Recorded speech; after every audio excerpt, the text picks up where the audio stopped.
Assalamualaikum warahmatullahi wabarakatuh. Perkenalkan kami dari kelompok 1 yang beranggotakan Mira Sapitri, Nia Daniati, Ratna, dan Susi Malia Indah. Kami di sini akan menjelaskan tentang klasifikasi dan jenis media pembelajaran. Langsung saja kepada pemateri, saya persilahkan. Di sini saya akan menjelaskan materi tentang kriteria pemilihan media pembelajaran. Nah, media pembelajaran sebagai komponen pembelajaran perlu dipilih sedemikian rupa sehingga dapat berfungsi secara efektif. Dalam memilih dan menggunakan media pembelajaran, sebaiknya memperhatikan kriteria dalam memilih media pembelajaran. Ada 6 kriteria yang harus diperhatikan dalam memilih media pembelajaran. Yang pertama, ketepatannya dengan tujuan pembelajaran. Artinya, media pembelajaran dipilih atas tujuan pembelajaran yang telah ditetapkan. Yang kedua, dukungan terhadap isi bahan pembelajaran. Artinya, bahan pelajaran yang sifatnya fakta, prinsip, konsep, dan generalisasi sangat memerlukan bantuan media agar lebih mudah dipahami siswa. Yang ketiga, kemudahan memperoleh media. Artinya, media yang diperlukan mudah diperoleh, setidak-tidaknya mudah dibuat oleh guru pada waktu mengajar. Contohnya, media grafis umumnya dapat dibuat guru tanpa biaya yang mahal, di samping sederhana dan praktis penggunaannya. Yang keempat, keterampilan guru dalam menggunakannya. Apapun jenis media yang diperlukan, syarat utamanya adalah guru dapat menggunakannya dalam proses pembelajaran. Nilai dan manfaat yang diharapkan bukan pada medianya, tetapi dampak dari penggunaan oleh guru pada saat terjadinya interaksi belajar siswa dengan lingkungannya. Yang kelima, terjadinya waktu untuk menggunakannya sehingga media tersebut dapat bermanfaat bagi siswa selama pengajaran berlangsung.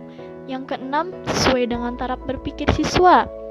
Memilih media untuk pembelajaran harus sesuai dengan taraf kemampuan berpikir siswa, sehingga makna yang terkandung di dalamnya dapat dipahami oleh para siswa.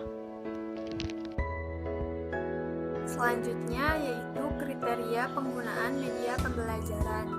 Menurut Hamalik, pemanfaatan media dalam pembelajaran dapat membangkitkan keinginan dan minat baru, meningkatkan motivasi dan rangsangan kegiatan belajar, dan bahkan berpengaruh secara psikologis kepada peserta didik. Jadi, banyak sekali manfaatnya dari media pembelajaran tersebut apabila kita gunakan di dalam proses pembelajaran. Lalu, prinsip umum yang harus dihayati guru dalam menggunakan media sebagai alat bantu diantaranya yaitu yang pertama, menggunakan media pengajaran dipandang sebagai bagian yang menunggal dengan proses. Yang kedua, media pengajaran hendaknya dipandang sebagai sumber data pelengkap. Jadi, media pembelajaran ini sebagai pelengkap di dalam proses belajar.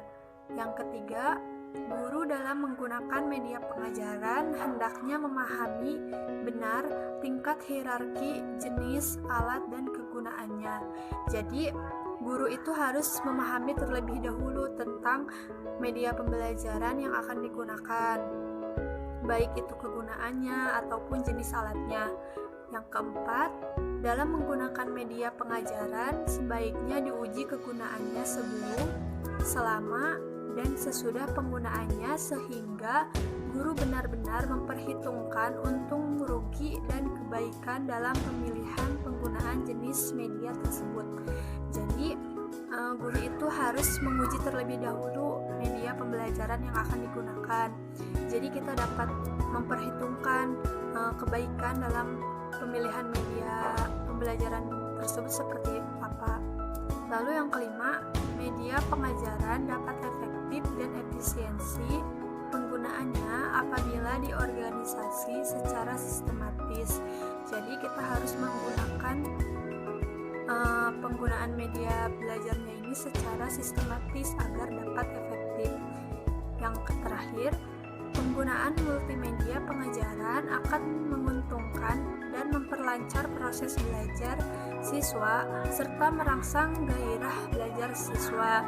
Jadi, media pembelajaran ini sangat menguntungkan sekali dalam proses belajar, yaitu dapat merangsang gairah belajar siswa, menjadi penyemangat juga dalam belajar untuk siswa.